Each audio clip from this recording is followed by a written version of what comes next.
Hola amigos, bienvenidos a un nuevo capítulo de esta serie sobre Amazon Web Service desde cero, que espero que a todos les esté gustando. Hoy vamos a hablar de uno de los servicios que más me han solicitado y es el servicio RDS. Vamos a ver qué cosa es RDS, vamos a ver una demo de cómo podemos utilizarlo. Por supuesto, aquí todo lo hacemos en la práctica, que es como mejor se aprende. Además, vamos a ver todas las funcionalidades extra que nos ofrece este servicio. Y al final vamos a ver algunas preguntas de examen para comprobar si aprendieron y consolidar los conocimientos. Así que, en primer lugar, ¿qué es RDS? Bueno, Amazon RDS, sus siglas significan Amazon Relational Database Service, que es servicio de bases de datos relacionales de Amazon, que es el servicio que, como su nombre lo indica, nos permite a nosotros alojar y gestionar y configurar de una forma bastante simple las bases de datos relacionales en la nube de Amazon Web Services. Ahora, en Amazon Web Service nosotros contamos ya con un servicio que se llama S2, que es el servicio que nos permite a nosotros crear o rentar servidores virtuales en la nube, y estos servidores virtuales, lo que se le conocen como instancias de S2, están muy buenos, y aquí nosotros podríamos perfectamente utilizar una instancia de S2 para alojar un servidor de base de datos, usarlo como servidor de base de datos. Pero el problema es que al tener una instancia de S2, Amazon nos da la instancia con un sistema operativo base, pero nosotros tendríamos que encargarnos de el mantenimiento del sistema operativo, también de la base de datos. Tendríamos que instalar el motor de base de datos, tendríamos que configurarlo, configurar los backups. Cuando queremos escalar la base de datos, entonces tendríamos que ver cómo nosotros trasladamos todo lo que está en una instancia a otra instancia que tenga más potencia, y muchísimas otras tareas que al final son un poco complicadas, que para eso ya Amazon entonces fue que creó este servicio, Amazon RDS.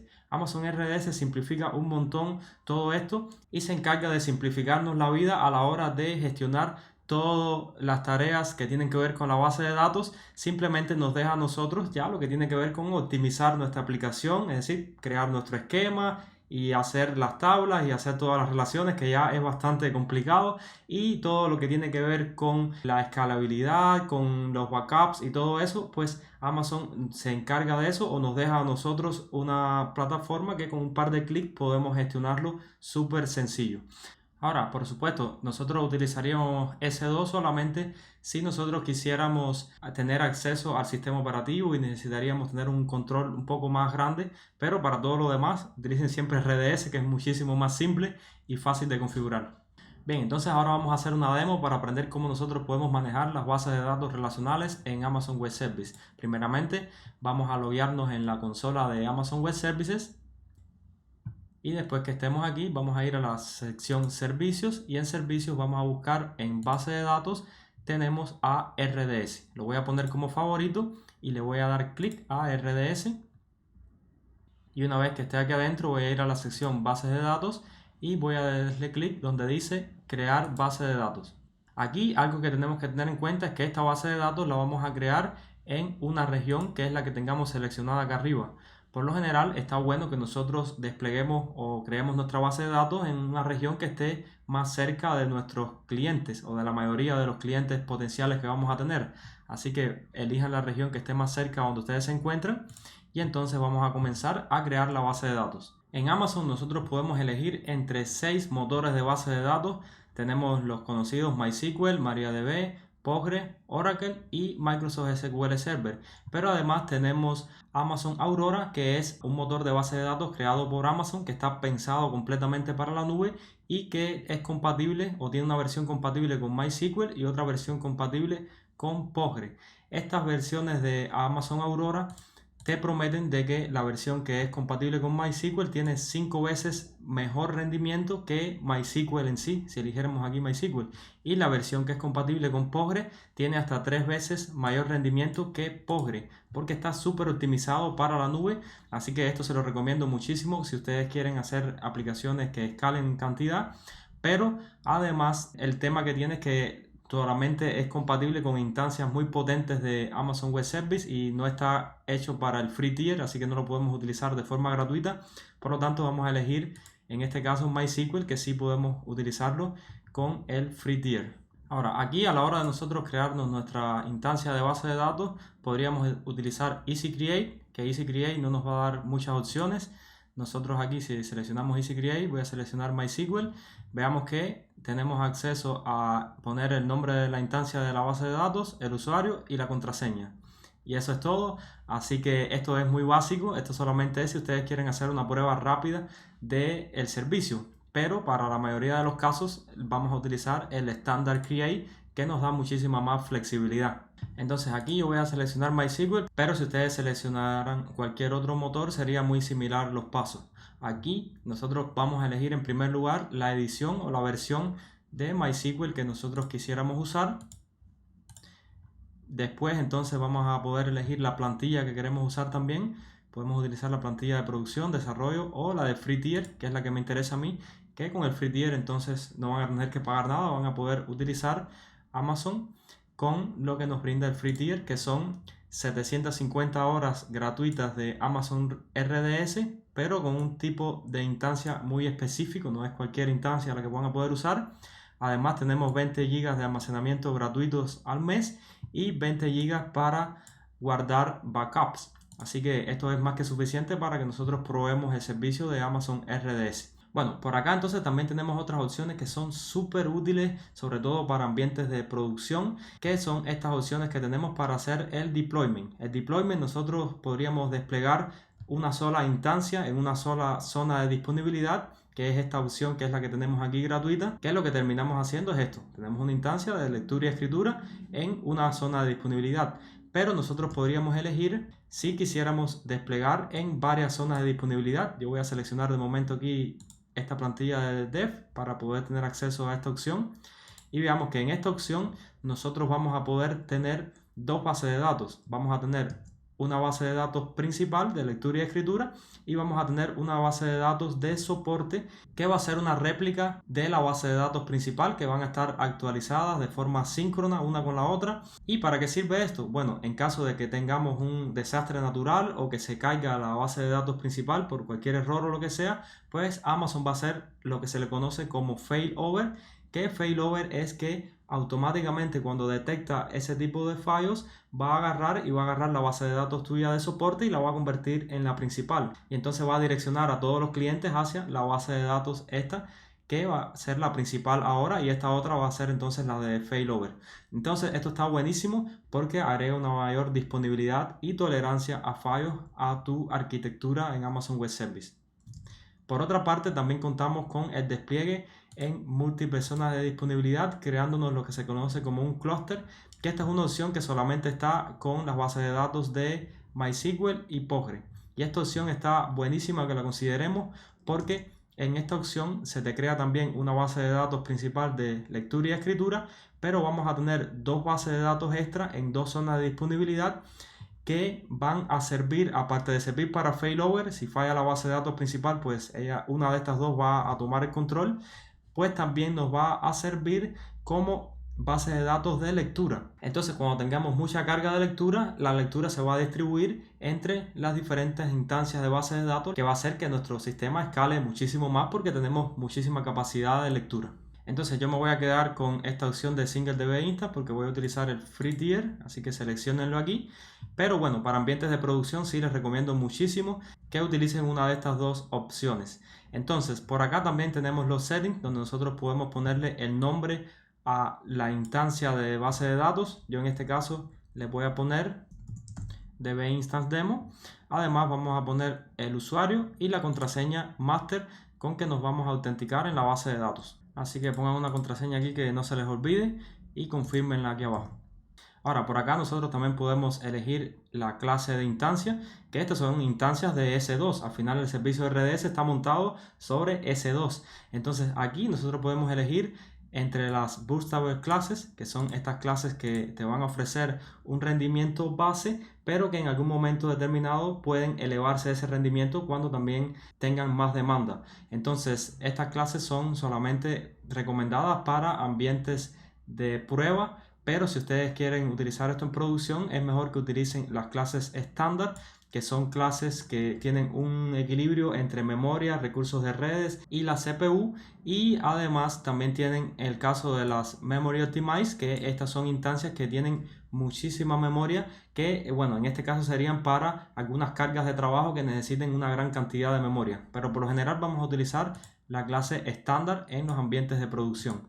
Así que bueno, aquí solamente tengo una opción porque estamos en el free tier, que esta es la única opción que tenemos en gratuita. Ahora, por acá en las opciones que tenemos de almacenamiento, tenemos el storage class, que nosotros podemos definir el tipo de almacenamiento que vamos a utilizar, que podríamos utilizar un almacenamiento de propósito general utilizando una unidad SSD, que son bastante buenas. Por lo general esto está súper bueno para la mayoría de los casos, pero también podemos utilizar lo que son los Provision IOPS SSD, que son súper potentes, que nosotros en casos que tengamos mucha intensidad de entrada y salida o una carga de trabajo muy grande en nuestra base de datos, pues podríamos optar por esta otra tipo de unidades que son mucho más flexibles y también tienen una potencia bastante grande. Y bueno, también tenemos los discos duros magnéticos que no se recomiendan para nada porque son ya bastante como que obsoletos. Entonces aquí vamos a elegir también la cantidad de almacenamiento que vamos a utilizar. Por defecto aquí tenemos 20 GB, que es lo que tenemos en la capa gratuita, pero podríamos elegir hasta 16.384 GB.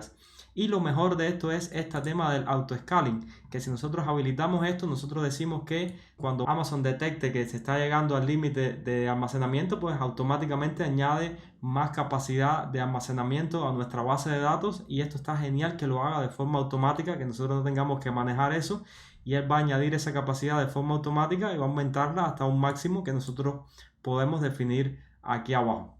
Bien, entonces por acá vamos a ver el tema de conectividad. Nuestra instancia la vamos a desplegar en una red virtual o VPC que nosotros vamos a elegir aquí.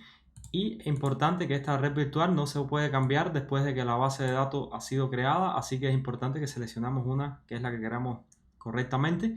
Entonces yo voy a dejar esta que está por defecto. Por acá también tenemos el grupo de subredes, donde vamos a desplegar nuestra instancia o nuestras instancias, porque recuerde que podemos tener un despliegue en múltiples zonas de disponibilidad.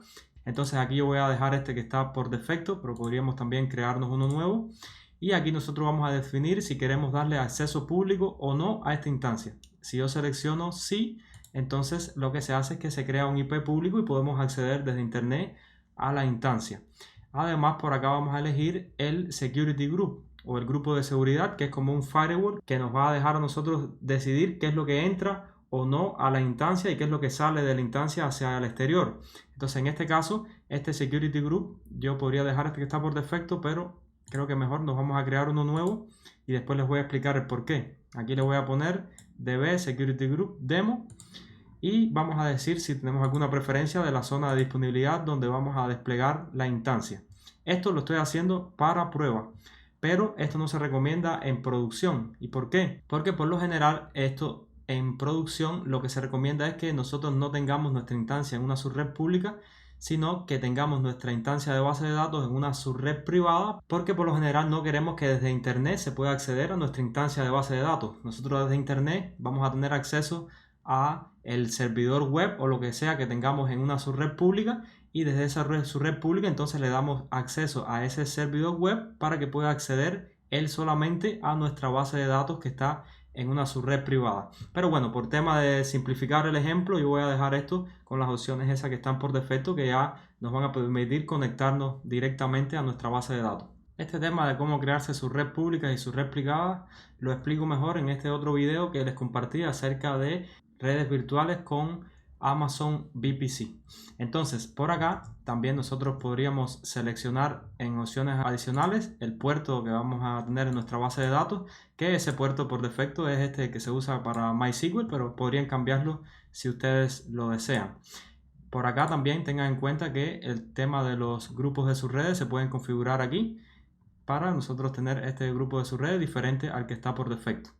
Ahora, por acá también nosotros tenemos acceso a lo que son el tema de autenticación. La base de datos, la autenticación básica, va a ser usuario y contraseña, que es que podemos crearnos varios usuarios después y que se autentiquen con una contraseña. Pero nosotros también podríamos utilizar el servicio IAM para la autenticación, o podríamos configurar un directorio como de Microsoft Active Directory o cualquiera de estos, cuando tengamos un directorio empresarial, para darle acceso a nuestra base de datos a los usuarios que tengamos en dicho directorio. Entonces yo le voy a dejar de momento este Power Authentication y vamos a continuar con las diferentes opciones adicionales, que por acá nosotros vamos a poder definir el nombre de la base de datos inicial que nosotros nos vamos a crear, porque hasta ahora lo que estamos creando no es una base de datos en sí, nosotros estamos creando un despliegue de instancias de base de datos, y estas instancias lo que van a tener dentro van a ser una instancia de S2, el hardware, y van a tener todo el software y el motor de base de datos, en este caso MySQL, instalado y configurado.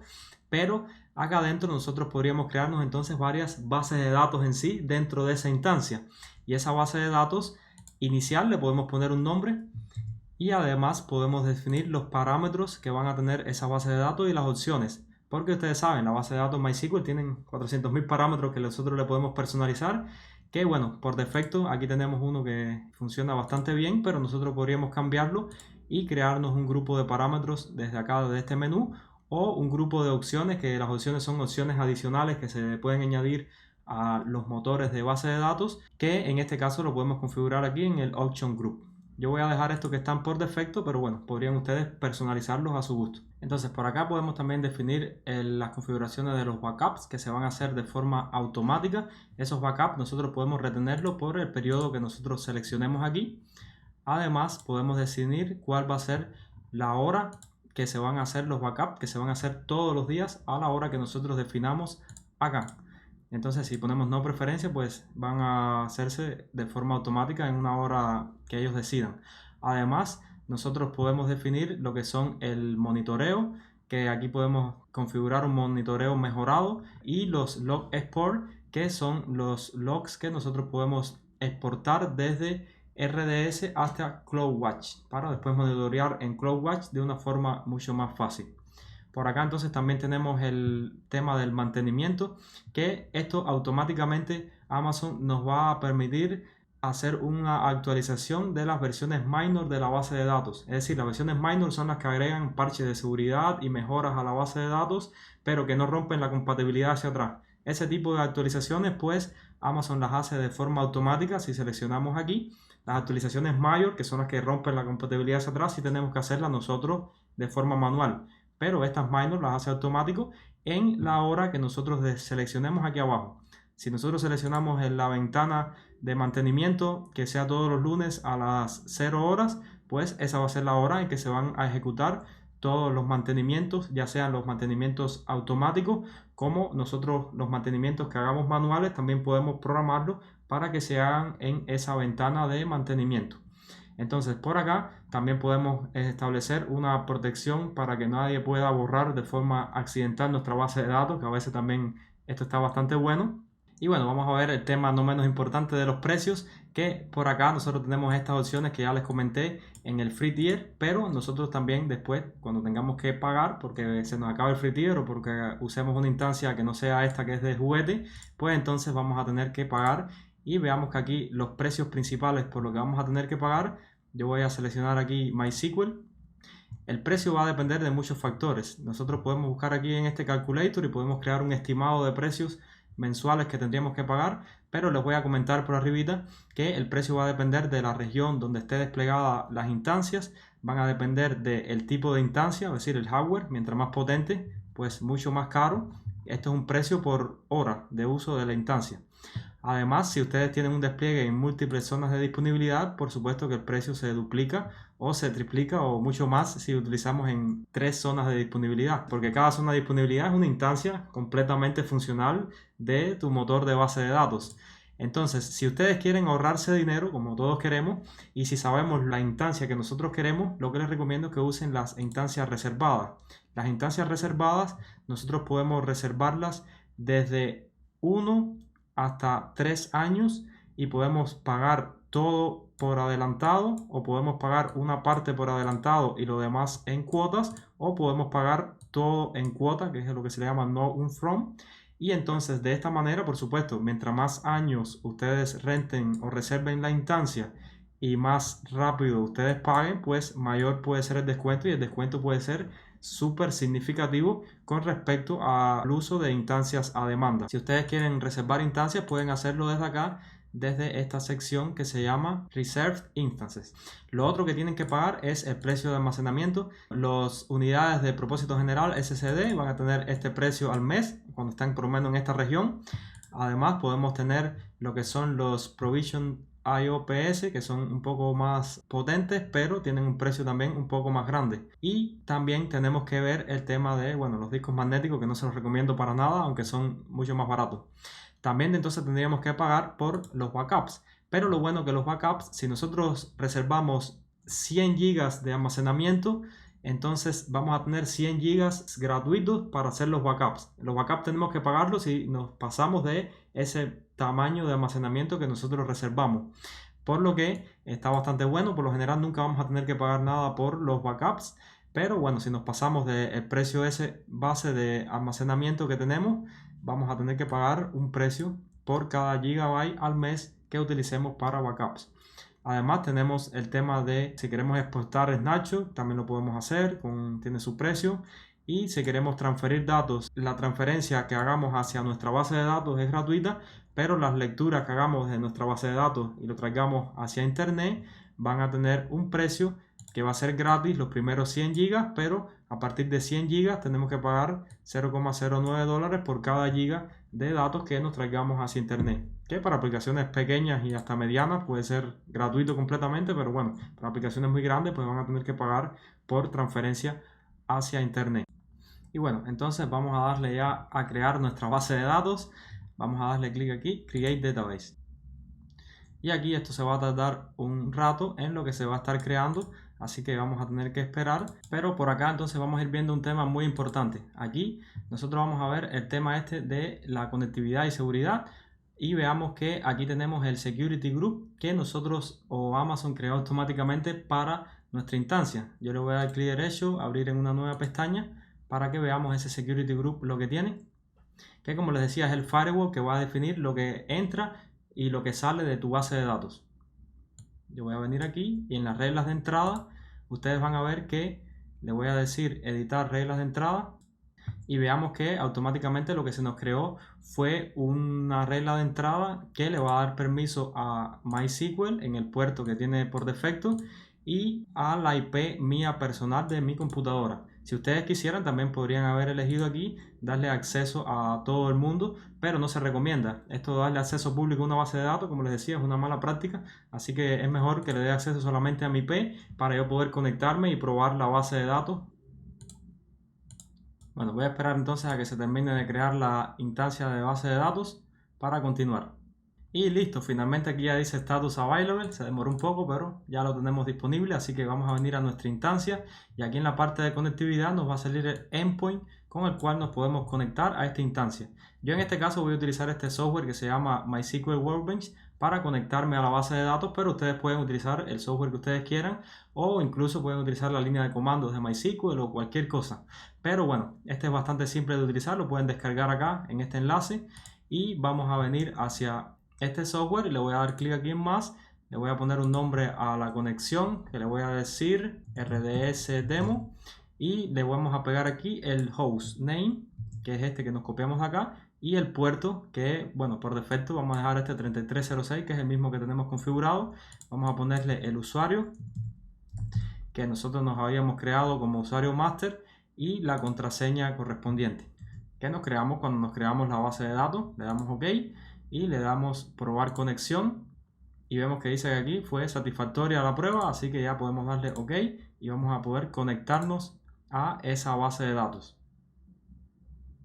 Y listo, ya estamos conectados a la base de datos. Aquí vemos que tenemos DemoDB, que es la base de datos inicial que nos creamos, como les había comentado.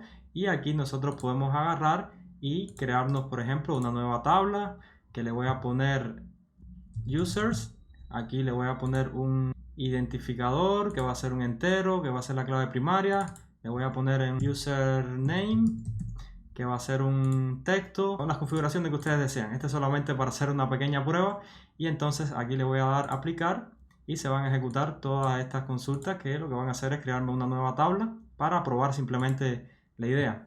Después que se crea la tabla le damos close y listo, ya tenemos esa tabla creada en nuestra base de datos. Entonces ya yo podría agarrar esa tabla, añadirle nuevos récords y etcétera, etcétera. O podríamos hacer todo eso, por supuesto, desde el código, desde una aplicación que nosotros tengamos. Pero bueno, para mostrarles que esto ya está completamente funcional la base de datos. Así que de esa manera ya nos conectamos. Ahora vamos a ver las otras opciones buenísimas que nos van a ayudar a sacarle muchísimo provecho a nuestra base de datos, más allá de conectarnos y crearnos el esquema. Por acá en la parte de monitoring nosotros tenemos monitoreo específico aquí de la base de datos, del uso de la CPU, la cantidad de conexiones y muchísimos otros temas que nos ayudan a entender cómo está funcionando la base de datos. Y además, si nosotros vamos a CloudWatch, nosotros podemos crear alarmas para cuando la CPU llegue a un nivel específico, lanzar una alarma, que nos llegue un correo electrónico o un SMS de que la base de datos está echando candela. Así que por aquí nosotros podemos configurar todo eso desde CloudWatch. CloudWatch, bueno, lo pueden buscar por acá y pueden encontrar aquí el servicio CloudWatch y configurar las alarmas. Entonces por acá también tenemos los logs y los diferentes eventos que van ocurriendo en nuestra base de datos. Aquí se creó la instancia, etcétera, etcétera. Por acá también tenemos un tema de la configuración que nosotros hicimos, y algo que me encanta de esto, que esto es lo que hace yo creo que RDS sea estupendo, es que ustedes pueden llegar aquí y darle modificar, y ustedes pueden modificar toda la instancia o muchísimas de las configuraciones de la instancia de su base de datos. Yo podría aquí y cambiar el engine que estoy utilizando, la versión que estoy utilizando de la base de datos. Podría llegar acá incluso cambiar la instancia que yo estoy usando, y esto es súper poderoso porque imagínense que ustedes tengan que manejar esto a mano, que se compre un servidor nuevo, tienen que migrar todo hacia el nuevo servidor. Aquí Amazon lo hace automáticamente, ustedes eligen el servidor que quieren y ya Amazon se va a encargar de migrar toda tu base de datos hacia esa nueva instancia que ustedes quieren utilizar.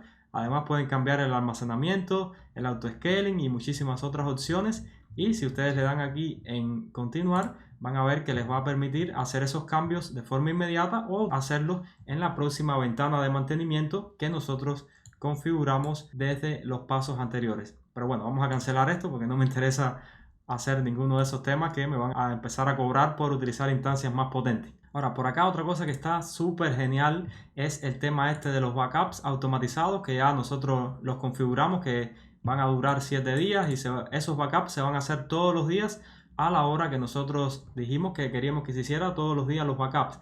Pero lo bueno de esto es que no solamente se van a hacer los backups, sino que cada 5 minutos se van a guardar lo que son los transaction logs, y la suma del backup más los transaction logs nos van a permitir a nosotros restaurar nuestra base de datos en cualquier momento de esos 7 días que nosotros los tenemos guardados. Yo puedo llegar acá y decirle restaurar to point in time, a cualquier punto del tiempo, y yo vengo aquí y puedo elegir la fecha y la hora en que yo voy a restaurar mi base de datos. En caso de que tengamos un error en la base de datos, que rompimos toda la base de datos actual, nosotros podríamos restaurar y crearnos una nueva instancia con el estado de la base de datos en la fecha y hora específica que elijamos por acá. Pero además nosotros tenemos acá otra opción, que es la opción de crear los snapshots manuales, que si nosotros creamos un snapshot manual, lo podemos poner aquí un nombre y podemos crearnos un snapshot que es también una especie de backup, pero es un backup en un punto de tiempo específico, pero que no va a borrarse al pasar los 7 días. Ese backup va a estar aquí almacenado hasta que nosotros lo borremos de forma manual. Así que está muy bueno tener las dos variantes, tener lo que son los snapshots manuales y los snapshots o las backups automatizados que nos permiten hacer la recuperación en cualquier punto del tiempo. Y ahora, por último, quiero hablarles de uno de los temas súper interesantes de esto, que está súper bueno, que es el tema de las réplicas de lectura. Nosotros podemos venir aquí y decirle crear réplica, y al darle clic acá vamos a poder crearnos una réplica de nuestra base de datos. Yo le voy a poner aquí un identificador, y esta réplica nosotros podemos desplegarla en la misma región donde nos encontramos o en cualquier otra región del mundo. Nosotros podemos en el servicio RDS crearnos hasta 5 réplicas de lectura de nuestra base de datos, que podemos tenerla desplegada, esa réplica de lectura, cerca de donde estén nuestros clientes en diferentes partes del mundo, lo que le va a añadir muchísima escalabilidad a nuestro software. Yo voy a dejarle en la misma región que me encuentro, pero bueno, como les comentaba, podemos desplegarla en cualquier otra región. Le podemos decidir cuáles son las características que va a tener esa réplica. Yo voy a dejar las características estas que están por defecto, que son una copia de la base de datos mía original. Y ahora les voy a explicar la ventaja enorme que tienen estas réplicas de lectura y los casos de uso en que nosotros usaríamos dicho tipo de réplica. Veamos que aquí entonces se nos comienza a crear esta nueva réplica, y entonces ya quedó creada nuestra réplica de lectura. Nótese entonces que esta réplica de lectura tiene su endpoint. Este endpoint es independiente al del despliegue principal que nosotros hicimos. Nosotros hicimos acá un despliegue que puede estar en una o varias zonas de disponibilidad según la opción que nosotros elijamos, que van a tener un endpoint específico y tiene sus características de failover y todo eso automático. Pero además podemos tener entonces, como les decía, nuestra réplica de lectura. Y esa réplica de lectura se va a actualizar con respecto a la base de datos principal de forma asíncrona. Eso significa que los cambios que nosotros hagamos en nuestra base de datos principal van a tener cierto lag o cierto retraso en actualizarse en la base de datos de réplica por la forma en que funciona, porque puede estar incluso en una o varias regiones distribuidos alrededor del mundo, lo que haría muy lento que este proceso sea transaccional. Por lo tanto es asíncrono, pero estas bases de datos de lectura tienen muchísimas utilidades. Por ejemplo, nosotros podríamos agarrar, y si tenemos un sistema de reporte que solamente lo que va a hacer lecturas a la base de datos, pues podríamos apuntarlo a la conexión de esta base de datos de lectura, y de esa manera no estaríamos sobrecargando tanto nuestra base de datos principal. Además, también nos puede servir de soporte para cuando hay algún tipo de incidente. Por ejemplo, si esta región completa se viene abajo, se destruye, hay un desastre natural enorme, pues nosotros podemos agarrar esta réplica de lectura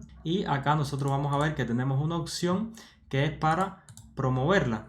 Si nosotros le damos clic aquí en Promote, nosotros vamos a desacoplar ya esa réplica de lectura de la base de datos principal y vamos a crearla como una base de datos independiente de lectura y escritura, y entonces podríamos agarrar nuestro sistema y apuntarlos hacia la conexión que tiene esta réplica de lectura. Eso está muy bueno. También nos va a servir para crear, por ejemplo, diferentes réplicas de lecturas alrededor del mundo para que diferentes clientes que están en otras partes del mundo puedan leer mucho más rápido los datos de nuestra base de datos. Así que a esto le podemos sacar muchísimo provecho, que está muy bueno. También hay que tener en cuenta que los despliegues en múltiples zonas de disponibilidad son algo independiente de las réplicas de lectura. Estos despliegues están asociados a una misma dirección o a un mismo endpoint, que al final esto funciona para el tema de failover, que se hace de forma transparente al usuario. Pero las réplicas de lectura, como les decía, sí tienen un endpoint independiente que no tiene nada que ver con las otras bases de datos originales, y bueno, los cambios son asíncronos y tienen sus casos de uso específicos. Y bueno, también comentarles que por acá nosotros vamos a tener un servicio que se llama Database Migration Services, que este servicio nos va a permitir a nosotros migrar una base de datos que nosotros tengamos, por ejemplo, on-premises en nuestras instalaciones, queremos migrarla hacia Amazon Web Service, pues podemos utilizar este servicio para automatizar ese proceso. Y por último, entonces, muy importante, vamos a agarrar y vamos a eliminar nuestras bases de datos para que Amazon no nos cobre por estar utilizándolas. Así que vamos a seleccionarla, le damos aquí en acciones, eliminar. Y aquí entonces le decimos que no queremos crear un snapshot final y le damos que conocemos los riesgos y escribimos aquí delete me y le damos clic en eliminar. Lo mismo vamos a hacer para la base de datos de réplica, le damos clic en delete, le ponemos acá delete me y le damos delete. Y además vamos a venir hacia la parte de los snapshots y vamos a eliminar este snapshot que nosotros nos habíamos creado. Le damos a acciones y le damos delete snapshot. Esto va a tomar ahora un tiempo, pero después de que pase ese tiempo ya van a quedar eliminadas las bases de datos. Bien, entonces aquí ya quedaron eliminadas esas bases de datos. Le damos aquí refrescar y dice que no hay ninguna instancia encontrada, y podemos venir al dashboard y asegurarnos de que no tenemos ninguna instancia ni ningún snapshot todavía por acá en uso. Ahora, por acá les dejo estas preguntas de examen que son de exámenes reales. Las preguntas están en inglés, pero yo se las voy a poner la traducción en los comentarios. Les pido que me digan número 1 cuál es la respuesta correcta. En este caso son 2 respuestas correctas. Pregunta número 2, pregunta número 3 y pregunta número 4. Así que bueno, agradecerles a todos por seguir el canal, por ver estos videos. Les pido que si vieron este video y les pareció interesante, que les dejen un me gusta, porque de esa manera también YouTube se lo recomienda a muchas más personas. Y no olviden suscribirse al canal si quieren seguir viendo los próximos videos que estaré compartiendo sobre Amazon Web Service y muchísimos otros temas interesantes. Así que muchísimas gracias, nos vemos hacia el próximo video, muchas bendiciones, bye.